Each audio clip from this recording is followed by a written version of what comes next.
Article 16, amendement gouvernemental 199. Madame la ministre, supprimer les alinéas 6 et 7.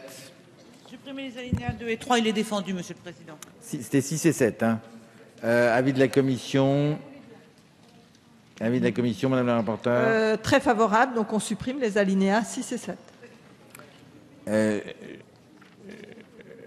Alors, allez-y. Vous avez la parole, monsieur collègue. Comment ça s'appelle déjà ?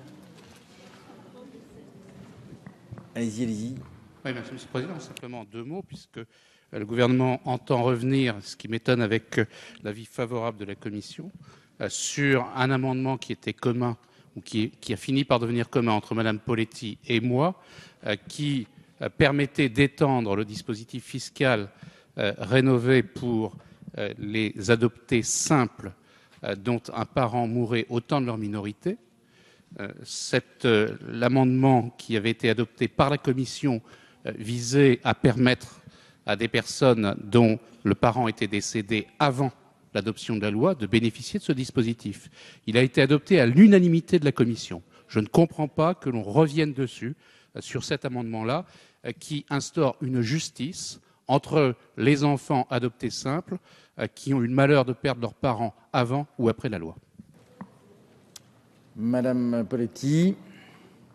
Oui, merci Monsieur le Président. Monsieur Robillard et moi-même avons déposé un amendement en commission, un amendement très attendu par tous ceux qui ont le souci de la non-discrimination des enfants mineurs, de la justice fiscale et de l'égalité de traitement.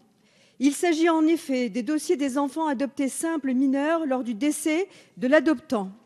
La commission des affaires sociales, convaincue, a voté à l'unanimité cet amendement. L'article 16 devenant alors applicable aux situations d'endettement d'enfants ayant été mineurs lors du décès de leurs parents. Tout le monde soutient cette modification et je ne veux pas croire, Madame la Ministre, que vous vouliez soutenir cette injonction de Bercy qui est absurde. Rien n'interdit une PPL de modifier une disposition fiscale. J'en appelle au bon sens de mes collègues, s'il vous plaît. Si cet amendement devait être adopté, il générerait, n'en doutez pas, de l'incompréhension, de la déception et de la souffrance. Madame Adam. Je remercie nos collègues de préciser cela parce que c'est vrai qu'on va un petit peu rapidement. Donc on n'a pas eu le temps de voir, mais il faut soutenir l'amendement qui a été déposé en commission des affaires sociales. Et personnellement, en tout cas, et je pense que beaucoup d'entre nous sommes contre l'amendement déposé par le gouvernement. Alors j'informe l'Assemblée que sur ces amendements 199, je suis saisi par le groupe UMP d'une demande de scrutin public. Le scrutin est annoncé dans l'enceinte de l'Assemblée. Madame Le Callennec.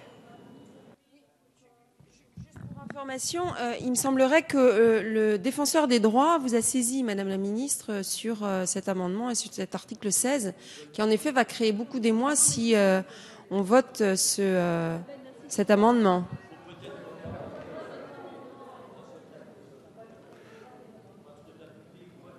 Le temps s'est écoulé, chacun regagne sa place.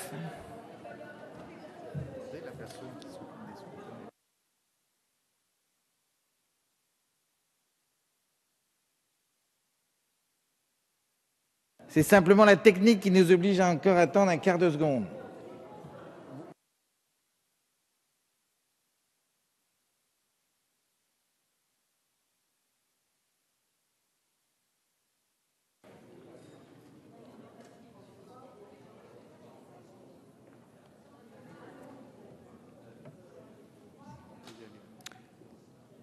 Voilà, donc chaque chose sont claires. Ceux qui sont d'avis de Mme Poletti ou de M. Robillard voteront contre l'amendement, hein, que chacun comprenne.